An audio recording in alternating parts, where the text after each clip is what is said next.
Hello, folks. Well, here we are once again, another Friday Focus, where we do not focus on what is seen, but on what is unseen. The shredding and packing continues, as you can see behind me, but we're moving forward, so thank the Lord for that.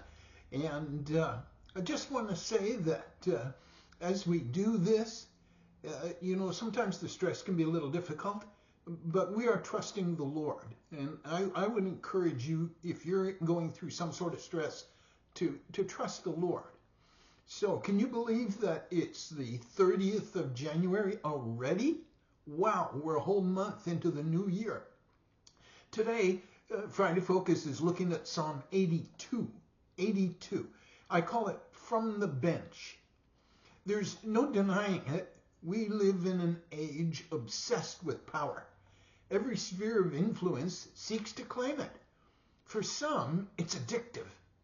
These addicts crave political power, corporate power, social power, anything that puts them in the driver's seat. Influence is peddled anywhere and everywhere. Digital platforms and cultural dominance shape how the modern world operates. Every election cycle reminds us of how fiercely people fight to gain control and how quickly that control corrupts. We debate leadership endlessly. Who deserves authority? Who abuses it? And who should be held accountable? Psalm 82, written by Asaph, drops like a thunderclap into that conversation. Unlike other Psalms, Psalm 82 is more like a courtroom scene. God is not the defendant, he's the judge. Those standing before him are leaders, individuals entrusted with authority, responsibility, and influence over others. This psalm may be ancient, but its message is startlingly current. God's still omnipotent, still the presiding judge. So let's take a little closer look at Psalm 82. The first area that I want to talk about is that God takes his seat. He's not standing by just watching, but he is in the seat of the judge. Notice the Psalm's opening lines. God presides over heaven's court. He pronounces judgment on the heavenly beings. Psalm 82, verse 1. And verse 1 presents us with a striking image. God standing in his own court, calling other gods, small g, to account. Most scholars agree that these small g gods are not pagan deities, but human rulers, judges, and magistrates who have been granted authority over others. Jesus seemed to affirm such an understanding in John chapter 10, verses 34 and 35. Whether it's Psalm 82 or any other appropriate scriptural reference, the message is clear. No authority exists independently of God. Did you get that? No authority exists independently of God. We tend to forget that. Leaders often behave as if they answer to polls, shareholders, party platforms, or public opinion. Some seem to answer only to themselves, but definitely not to God. He will have the last words. You can take that to the bank. This psalm reminds us that every position of power is temporary and borrowed. Accountability will come. God is not impressed by titles. He's concerned with justice. So, that being the case, let's take a look at God's indictment. In verse 2, he says, "How long will you hand down unjust decisions by favoring the wicked?" Wow. Do we see that today? I'll say. God's first words are not gentle. He confronts leaders with two failures: injustice and favoritism.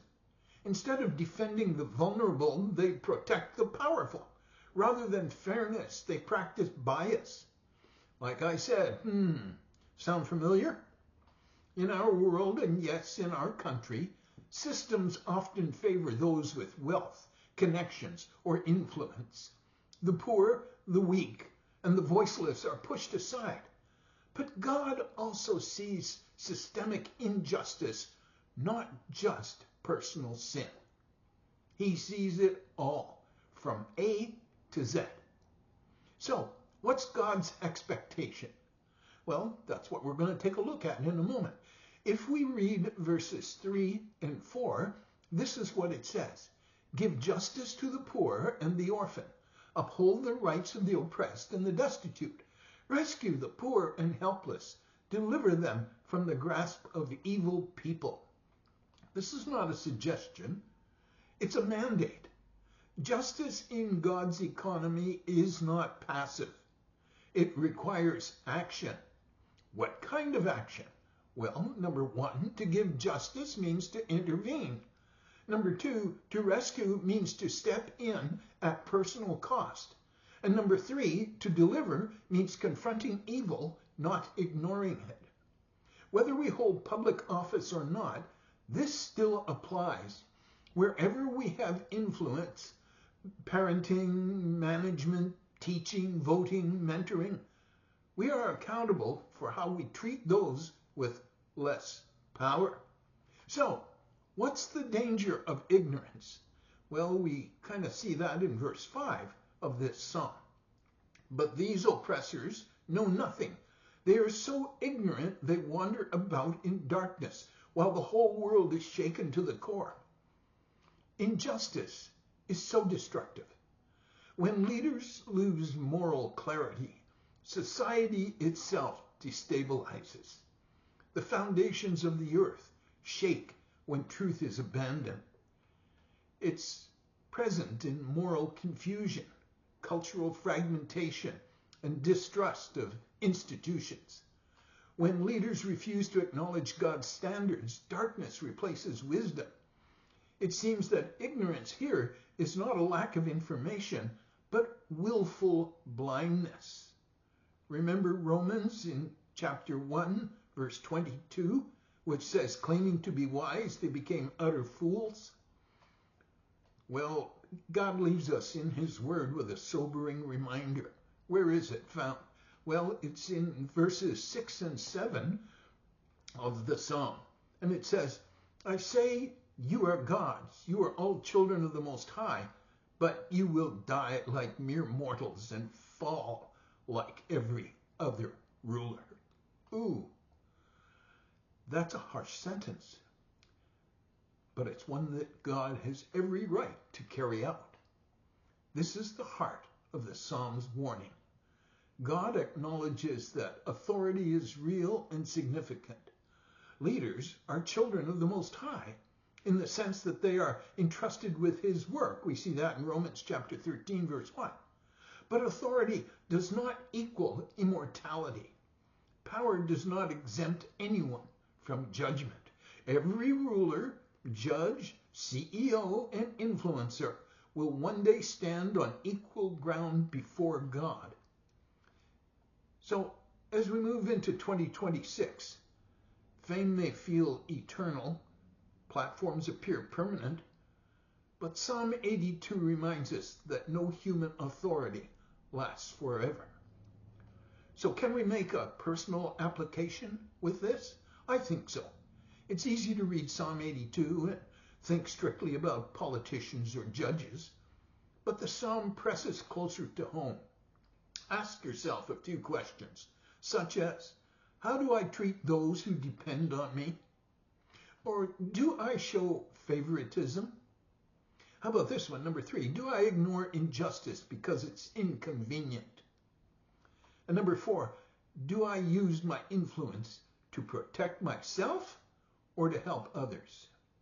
This is what the prophet Micah had to say. Know, O people, the Lord has told you what is good, and this is what he requires of you. Have you ever wondered what God wants from you? You say, if I only knew the will of God, I would do it. God, what's your will? What's your will? And we go around and we fail to read this in Micah. Know, O people, the Lord has told you what is good. And this is what he requires of you. And here it is. To do what is right. Are you doing what's right? To love mercy, do you love mercy? And to walk humbly with your God, are you walking humbly with him? If so, then you're doing what he wants you to do. That's found in Micah 6:8, by the way. Authority isn't simply about control. It's about stewardship. So what's the final appeal? Well, we'll find that in verse 8. It says, "Rise up, O God, and judge the earth, for all the nations belong to you." So this psalm ends with hope. When human systems fail, and they will, God still reigns. The final word doesn't belong to corrupt leaders, broken governments, or unjust systems. And we look around our fractured world today and we wonder, oh, Lord, what's going on? But just remember that the final word doesn't belong to corrupt leaders, broken governments, or unjust systems. It belongs to the Lord. For believers in an unstable world, this is deeply comforting. We work for justice, speak truth, and act compassionately, not because success is guaranteed, but because God is faithful. Psalm 82 calls us to live with courage, integrity, and humility, knowing that God is watching, God is judging, and God will ultimately make things right. So as we move away from Psalm 82 and release our thoughts, what are we looking at? Well, I can only say that it's until then. Until when? Until God makes things right. Until then, we stand firm. We do what is right. And we trust the Judge of all the earth. This is Dr. Vic Hawley, friend, in his grace. If you have any comments or questions, you can address them to me at vicsfridayfocus@gmail.com. That's vicsfridayfocus@gmail.com. God bless you. Have a tremendous week. And let God be God in your life.